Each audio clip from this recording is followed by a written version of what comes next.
Hello, what's up mga kaibigan? Sabi ko here nagdadali at kung bago ka lang sa channel na ito, huwag mo kalimutang i-hit ang like button at subscribe. Huwag mo na rin kalimutang idamay yung maliit na tiny notification bell para ikaw ay laging updated sa ating mga video content. So ngayon, ang gagawin natin mga kaibigan, pero kasi nang paggawa, mabilis ang tutorial lang. May nagpapagawa ng 1x1. Kung mapapansin nyo, color violet na siya. Color violet eh. Mamaya scan natin para makita nyo talaga na actual. Color violet na siya kumpara dito sa ginawa natin. Ayan, tingnan nyo, natural color. Ito ngayon yung ginawa natin. So ituturo natin ngayon kung paano ko na-achieve tong gantong natural color na brown. Ito kasi lumang picture niya. Gusto niya ito na lang yung gagamitin. I-scan tapos i-print na 1x1. Hindi ko naman pwedeng gawin na gano'n na lang basta nang hindi ina-edit ang kulay niyan. Luma na rin kasi. Ayun ang bagong tutorial natin. Manood hanggang sa uli para malaman nyo kung paano gagawin natin technique dito sa Photoshop. Tara! So ito na nga mga kaibigan, nandito na tayo sa Photoshop screen. Pag na-scan na yung picture na yun, i-drag nyo lang siya dito sa Photoshop. Ito yung pinaka-original scan na scan mo na. Tatanggalin natin yung background niyan. Tapos i-enhance lang natin ng konti itong mukha niya. So ganito yung magiging resulta niyan kapag na-enhance mo na at natanggal na ng background. May kanya-kanya tayong paraan ng pag-enhance at pagtatanggal ng background. So sa next tutorial ko na lang ituturo yon paano gagawin kasi haba to. So once nagawa mo na yan, crop na muna natin to ng 2x2. Meron na akong mga naka-reading sizes dyan. Yan nga, kahit ganyan lang yan, okay na kasi close na natin tong original. Dito na tayo mag-focus. So once nagawa mo na yan, naka 2x2 na siya. Ang tanong kasi natin, paano magiging color brown yan? Punta ka dito sa color balance. Para sa akin ha, ito yung ginagamit ko, no? Ewan ko lang sa iba kung ano yung paraan nila, pero ako, ito lang yung kaalaman ko sa Photoshop. Hindi ako gano'ng eksperto dito, simpleng kaalaman lang na tingin ko ay makakatulong din naman kahit papaano sa inyo kung makakatulong na. So dadagdagan natin ng yellow kasi nga violet plus yellow is equal brown. Tingnan natin. Oh, di ba? Nawala na ngayon yung pagka violet niya. So timplahin niyo lang kung okay na ba sa inyo 'yan. So, timplahin niyo lang. Sa akin din ko okay na tong ganito. Yan, okay na sa akin yan yung ganyan. So once nagawa mo na yan, lagyan mo na siya ng white background. Buhusan mo lang ng white. Lagyan mo sa ilalim. Tapos saka mo i-flat, i-merge mo. Okay na siya. So pagkatapos niyan, i-pull out mo na yung template. Etong template na to, mapapakinabangan niyo to. Malalaman niyo rin dito kung paano ginagawa doon sa part na nagka-cut ka ng walang cut line. Dadrag mo lang yan. Close na natin yan kasi tutorial lang naman to. Naka 2x2 na yan. So kung makikita nyo mga kaibigan, ang template ko may mga guwit-guwit na siya. Dadrag mo lang yan dyan. Dadrag mo lang din yan. Dadrag mo lang din yan. Dadrag mo lang din yan. Tapos kung gusto mong 1x1, lagay tayo ng konting 1x1 lang dyan. So ganyan lang siya. So yan na yung template natin for cutting. Kung mapapansin nyo, yung sinasabi ko sa mga kaibigan. Makakat natin yan nang wala kang makikitang line dyan, no? Yung iba kasi ganito ginagawa. Pakita ko sa inyo. Yung iba kasi ganito ginagawa nila eh. Nilalagyan nila ng stroke yan. Yan. Tapos, saka nila ikakat yan. Kunyari marami. O, kunyari 4 o 3.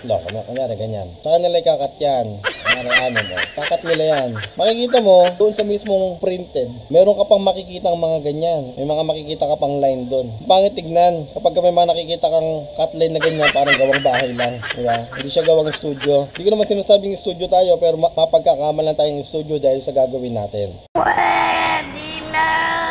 So, ganun lang. So, ang paraan dyan, wag mo lalagyan ng stroke. Kaya mong white background lang siya, parang ganyan. Yan. Plain na plain, walang ka-line-line. Wag mo lalagyan ng stroke yung mismong image. Ang gagawin mo, gagawa ka lang ng template na pinaka-guideline mo para doon mo siya ikakat. So, ang purpose ng ganyan, mag-pull out tayo ng brush para makita natin. So, ang gagawin yan, yung ruler mo, itatapat mo lang dito, pababa dito. So, pag ginagod mo ng blade dyan, alamang, wala kang makikita ditong black line kasi wala naman na print na black line, di ba? Wala kang black line na makikita dyan. So, ganun lang yan. So, paano ma-achieve yan? Ang ginagawa ko, ganito yung mga kaibigan. Ito yung rectangle na nag-hide sa mga line na yan. Ayan. Ganyan lang yan. Kasi ito yan eh. Oh. Di ba? So, ganyan siya. Kaya lang, nakadikit kasi. Kung saan yung pinaka-corner ng picture mo, andun din yung corner ng outline mo. Kaya ang ginagawa ko, tinatakpan ko siya ng white. Ang white rectangle, ito lang yung rectangle lang ng Photoshop. Tapos, yung rectangle na yon, walang ano yun. Ayun siya, naka-fill lang siya ng white. Tapos, walang stroke. Yung rectangle na yan, yung pang-cover. Para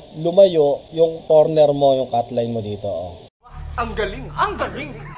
Ibig sabihin, pag sinelect mo yung picture, malayo na siya, oh. So, mag-start yung blade mo. Mag-i-start yung blade mo dito. Itutusok mo yung blade mo dito. Ihahagod mo, pababa yan. Hanggang dito. Huwag kayong mag-uumpisa dito sa labas ng photo paper. Mag-umpisa kayo dito sa loob. Bakit? Kasi kapag nag-umpisa ka dito sa labas, mapuputol na to. Ang purpose natin, dapat nakadikit pa yan. Ito, nakadikit pa sila. Itong part na to, nakadikit pa siya dito. Kasi nga, ito yung guide mo eh. Dapat di maalis yan. So, kapag nag-start ka dito, malamang putol na yan. Magkahiwalay na yan. No? Dave Pan, Bea, saka Dominic yan. So, pagkakahiwalay na yan. So, dapat mag-umpisa ka. Tutusok mo yung blade mo dito sa loob. Yan, sa loob dyan. Dito ka mag-start. Yan, sa loob. Pababa, pababa. Hanggang dun sa, dito sa guide mo naman sa ilalim. Tapos, cut mo na lang yan to. Para hindi sobra. So, ganun lang. Kapag natapos yan, malamang sa malamang, ang kakalabasan ng picture mo, ganyan lang ang kakalabasan ng picture mo. Pag nakat yan.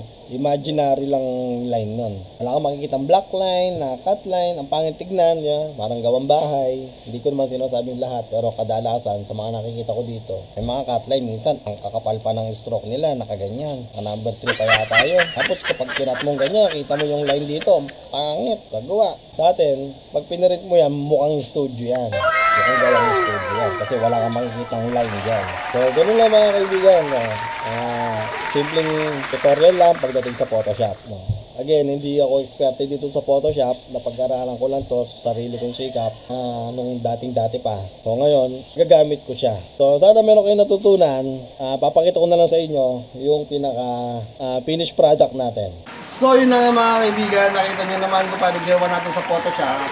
So sana sa mga nakapanood, so, ganun lang technique. So, sana meron kayo natutunan. Pati yung dun sa may hotline, ito pala, makita ko yung hotline.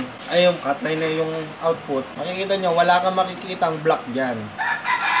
Kahit anong angulo mo tignan yan, hindi tulad ng iba, kahit iganyan mo lang, kita mo na yung line dyan. No? Ngayon, alam nyo na kung paano yung ginagawa ko. Para maitago yung cut line na yan, makakat mo siya ng walang line. Ayan ang binabalik-balikan ng customer natin dito kasi nagugustuhan nila yung output ng gawa natin, no? So kung meron po kayong natutunan sa ating video tutorial ngayon, paki-hit yung like button at mag-subscribe. Huwag mo na rin kalimutang idamay ang maliit na tiny notification bell para ikaw ay laging updated sa ating mga video content, no? Hanggang sa susunod muli, at ito ulit ang Subtech TV. Paalam!